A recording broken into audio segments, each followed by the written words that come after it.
Unahin natin si Kenneth Jan Castillo, isang Seventh-day Adventist. Sige. Martes.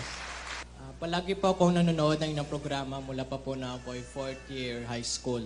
At sa internet po, palagi po akong nag-visit po sa inyong website at nanonood po ng iba't ibang diskusyon ninyo, lalo-lalo na po na sa Seventh-day Adventist. Salamat. Kapag ikaw po ay nagsimba po, o totoong iglesia po, hindi ka po sasali doon sa araw ng linggo dahil yung mga protestante po na nagsasabi na silang totoo na iglesia ay walang karapatan na sumali po doon o magsimba po ng linggo kagaya po ng sinulat sa Catholic Universe Bulletin, August 14, 1942. Alam mo, siguro kapatid, huwag kang magagalit, ano? I believe that you are a Seventh-day Adventist, though. So, the conditioning of your mind seems to lean to the Seventh-day Adventist kind of reasoning, ano? Pero ganito yon. Hindi naman masamang magsimba ng linggo, eh. Kayo lang naman ang tutol sa linggo dahil gusto nyo Sabado, di ba? Wala naman nakasulat sa Bible na sasamba ka Sabado. Wala nun. Ang pagsamba sa Diyos, araw-araw. Pwede ka naman sumamba. By the way, let us first analyze or let us first ask the Bible, ano ba ang kahulugan ng pagsamba? What do you mean by the word pagsamba sa Diyos? Let the Bible supply the answer. 12:1, sa Tagalog Bible, ganito sinasabi. Kaya nga mga kapatid, ipinamamanhik ko sa inyo, alang-alang sa mga kahabagan ng Diyos, na inyong iharap ang inyong mga katawan na isang haing buhay, banal, nakaaya-aya sa Diyos, na siya ninyong katampatang paglilingkod espiritual. Ano raw po ang pagsamba? Offering of yourself as a living sacrifice, holy and acceptable unto God, which is your spiritual or reasonable service. Yun ang katampatang pagsamba. O-offer mo yung sarili mo parang living sacrifice. Alam mo kapatid, kung sabadista kan talaga, sa panahon ng mga patriarka, ang ino-offer nila sa Diyos, papatayin nila yung tupa, papatayin nila yung baka, o-offer nila yon as a burnt offering. Patay na, no? Ngayon, sa New Testament, hindi na yun eh. Inalis na ng Diyos yung pag-o-offer ng mga baka, mga tupa. Lalo na ngayon, ang mahal-mahal ng baka. Sino ngayon makaka-afford yung isang baka, papatayin mo, susunugin mo lang. Baka pag sinusunog mo yung magalit pa yung mga kamag-anak mo at kapitbahay. Hoy, ba't mo susunugin niya? Sarap-sarap niyan. Sabihin nilang ganun, ano? Baka ikaw makagalitan pa. Nung araw kasi sinusunog mga baka, tupa, yahandog sa Diyos. Ngayon, sa panahon ng bagong tipan, hindi na po baka, tupa. Itong sarili natin pinapahandog, pero hindi mo napapatayin para ihandog. Ihandog mo, living sacrifice. Paano ba yung paghahandog ng sarili sa Diyos? Na isang haing buhay. Basahin nga natin sa Hiligay nun yun, kapatid.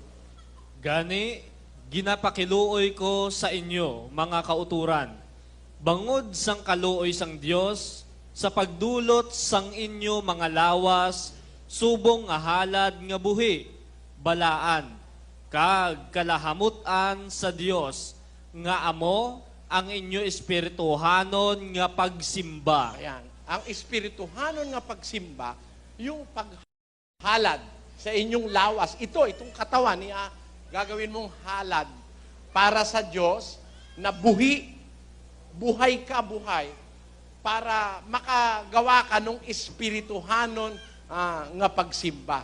Ano ba kahulugan nun? Paano? How do we offer ourselves as a living sacrifice unto God? Paano yon?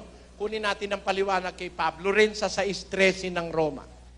Dili ninyo itugyan ang inyo bahin sa sala, subong nga galamiton sampagka di matarong, kundi itugyan ang inyo kaugalingon sa Dios, subong nga buhi, gikan sa mga patay, kag ang inyo mga bahin, subong nga mga galamiton sang katarungan sa Dios. Ayon. Ihandog nyo ang inyong mga bahin, Opo.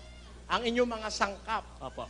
The entire body itself, ihandog mo sa Diyos na isang haing buhay na ano yon? Mga kasangkapan ng katwiran ng Diyos. magpapakasangkapan ka, gagawin mo yung katawan mo kasangkapan ng katwiran ng Diyos, yung mabuti. Halimbawa, may tumatawid sa kalye, inalalayan mo yung matanda, tumatawid sa kalye, ginakasangkapan mo yung sarili mo para makagawa ng mabuti. Halimbawa, nagugutom kapitbahay mo, binigyan mo ng isang kabambigas, o naging kasangkapan ka ng Diyos para makaraos yung kapitbahay mo.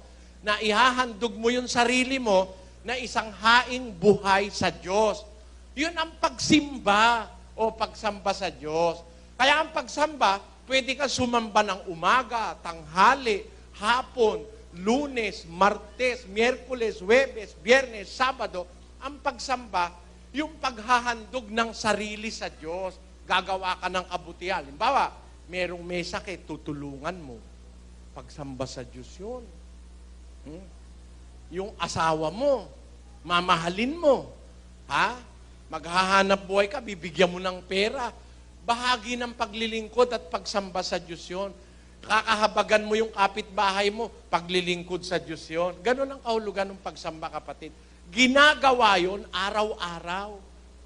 Araw-araw, hindi lang Sabado.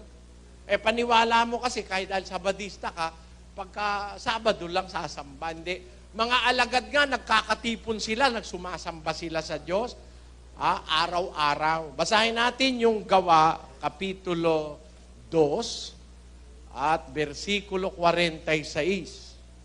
At araw-araw sila'y nagsisipanatiling matibay sa pagkakaisa sa templo at sa pagpuputol-putol ng tinapay sa bahay-bahay, at nagsisikain sila ng kanilang pagkain na may galak at may katapatan ng puso, na nangagpupuri sa Diyos at nangagtatamo ng paglingap ng buong bayan, at idinaragdag sa kanila ng Panginoon araw-araw yaong nangaliligtas. Kita nyo mga kapatid, yung mga alagad nung una, araw-araw pa eh. Paano mo naman sasabihin Sabado lang? Araw-araw nga nagkakatipon, nagpupuri sa Diyos. Kaya yung mga Sabadista, nadaya lang kayo ng mga pastor nyo sa Amerika para bang Sabado lang tayo pwedeng sumamba. Hindi. Mga unang Kristiyano nga, kahit linggo, nagkakatipon sila. First day of the week. Basahin natin yung 27 ng Gawa. Sa nahaunang adlaw sang simana, sang nagtipon kami sa pagtipik-tipik sing tinapay. Nagwali sa ila si Pablo, nga buot magtaliwan sa adlaw nga madason. Kag siya nagpalawig sang iyawali, tubtob sa tungang gabi. Tamo, ano yan? Nahaunang adlaw sang semana. The first day of the week. Kung 7 araw meron ng isang linggo, ang ikapito yung Sabado. So, ang unang araw, linggo. Nagkakatipon sila, linggo, domingo. Hindi masama yung magkatipon doon sa araw. Maraming pong salamat. Sige, salamat kapatid.